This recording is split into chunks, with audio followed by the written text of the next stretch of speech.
Hi hello അസ്സലാമലൈക്കും welcome to നമ്മുടെ channel. അപ്പോൾ ആദ്യമായിട്ട് കാണുന്നവരാണെങ്കിൽ ലൈക്ക് അടിക്കാനും ഷെയർ ചെയ്യാനും ബെൽ ബട്ടൺ അടിച്ച് പൊട്ടിക്കാനും സബ്സ്ക്രൈബ് ചെയ്യാനും മറക്കരുത്. പിന്നെ എന്തൊക്കെയുണ്ട് വിശേഷം? ഇന്നത്തെ കടയിൽ പോകാൻ വേണ്ടി ഒരുങ്ങി സെറ്റായിരിക്കുന്നു. അപ്പോൾ എല്ലാവരോടും ഒരിക്കൽ കൂടി നന്ദി പിന്നെയും പറയുകയാണ്. പ്രത്യേകിച്ചൊന്നും പറയാനൊന്നുമില്ല.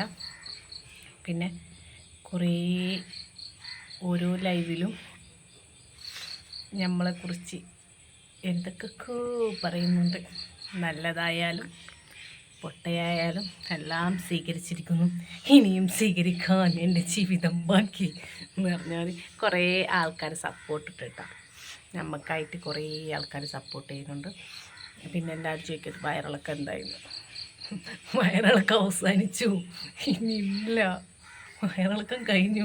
ഇനി അതിനെക്കുറിച്ച് ലൈവിൽ ചോദിക്കല്ലേ പ്ലീസ്. ഏത് ലൈവിലും ഞാൻ പോയപ്പോൾ ചോദിക്കും, റംലോ നിൻ്റെ വയറിളക്കം എന്തായി, നിൻ്റെ വയറിളക്കം എന്തായിരുന്നു? അത് മാറി. എനിക്ക് തോന്നുന്ന കഴിഞ്ഞ ബുധനാഴ്ചക്കാണ് ഹോസ്പിറ്റലിൽ പോണത്. അത് മാറി. എനിക്ക് പുറത്തെ ഭക്ഷണം പറ്റില്ല, അതൊന്ന് വയറിന് തീരെ പറ്റില്ല.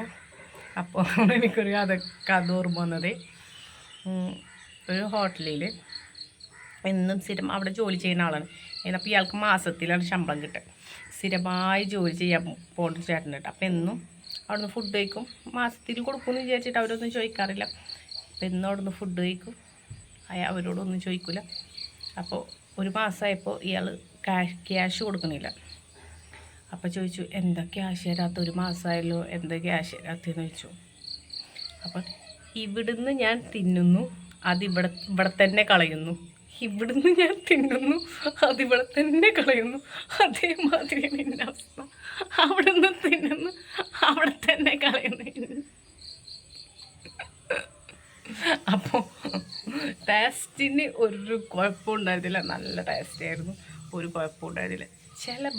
ചില സമയത്ത് ചിലത് പറ്റില്ല, അതാണ് എൻ്റെ പ്രശ്നം. ചില സമയത്ത് തീരെ വയറിന് പറ്റില്ല. എനിക്ക് തോന്നുന്നു ഞങ്ങൾ വരുന്ന സമയത്ത് തിന്ന ഭക്ഷണമായാലും കുഴപ്പമില്ല. കാപ്പി പക്ക പോക്കായിരുന്നു. വെറുതെ കുറേ വെള്ളത്തിൽ ഒരു തുള്ളി പാലർന്ന് വെച്ചിട്ടുള്ളതുകൊണ്ട് അതിന് വേണ്ടി ഞാൻ ക്യാൻറ്റീനിൽ നിന്ന് കുടിച്ച കാപ്പിയില്ല, അത് സൂപ്പറായിരുന്നു. ക്യാൻറ്റീനിൽ നിന്ന് കുടിച്ച കാപ്പി സൂപ്പറായിരുന്നു. അപ്പം അങ്ങനെയൊക്കെയാണ് വിശേഷം. വേറെ പ്രത്യേകിച്ചൊന്നുമില്ല. ഇനി എൻ്റെ വയറിളക്കത്തെക്കുറിച്ച് ചോദിക്കരുത് പ്ലീസ്, എൻ്റെ ലൈവിൽ ചോദിക്കരുത്. പിന്നെ എന്താണ്, കടയിൽ പോകാനിത് സെറ്റായി ഒരുങ്ങി സുന്ദരിയായിരിക്കുന്നു. അപ്പോൾ മറ്റൊരു വീഡിയോ ആയിട്ട് കാണുന്നവരെ ഓക്കെ ബായ്.